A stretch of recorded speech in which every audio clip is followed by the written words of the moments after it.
যেই হাত দিয়ে স্বামীর সেবা করার কথা ছিল, সেই হাত যদি রাগের মাথায় স্বামীর গায়ে ওঠে, তবে কি আপনি জানেন সেই মুহূর্তেই আপনার ঘর থেকে আল্লাহর রহমত বিদায় নেয়? অনেকে আধুনিকতা বা সমান অধিকারের দোহাই দিয়ে স্বামীর নাম ধরে ডাকা বা তুচ্ছতাচ্ছিল্য করাকে সাধারণ মনে করেন। কিন্তু আমাদের অজান্তেই এই ছোট ছোট অবজ্ঞাগুলো জান্নাতের দরজাকে আমাদের জন্য বন্ধ করে দিচ্ছে। আজ আমরা জানব স্বামীর সাথে করা এই ভুল আচরণগুলো আপনার পরকালকে কতটা ভয়াবহ করে তুলছে।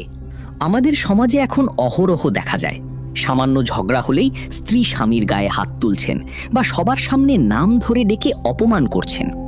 অথচ নবীজি সাল্লাল্লাহু আলাইহি ওয়াসাল্লাম বলেছেন, যদি আল্লাহ ছাড়া আর কাউকে সেজদা করার অনুমতি থাকতো, তবে আমি স্ত্রীদের নির্দেশ দিতাম তাদের স্বামীদের সেজদা করতে।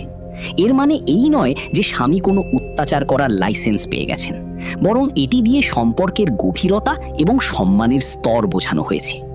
স্বামীর গায়ে হাত তোলা কেবল আইনত অপরাধ নয়, এটি ইসলামের দৃষ্টিতে চরম অবাধ্যতা এবং কবিরা গুনাহ। আম্মাজান আয়েশা রাদিয়াল্লাহু আনহা ছিলেন নবীজি সাল্লাল্লাহু আলাইহি ওয়াসাল্লামের প্রিয়তমা স্ত্রী এবং অত্যন্ত জ্ঞানবতী।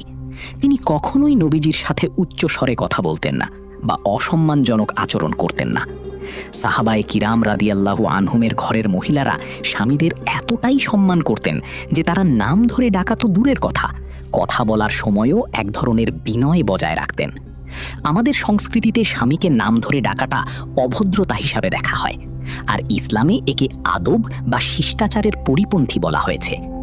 আপনার এই অবজ্ঞা স্বামীর মনে যে ক্ষতের সৃষ্টি করে তা সরাসরি আল্লাহর আরশকে কাঁপিয়ে দেয়। মনে রাখবেন, স্বামী আপনার জান্নাত অথবা আপনার জাহান্নাম।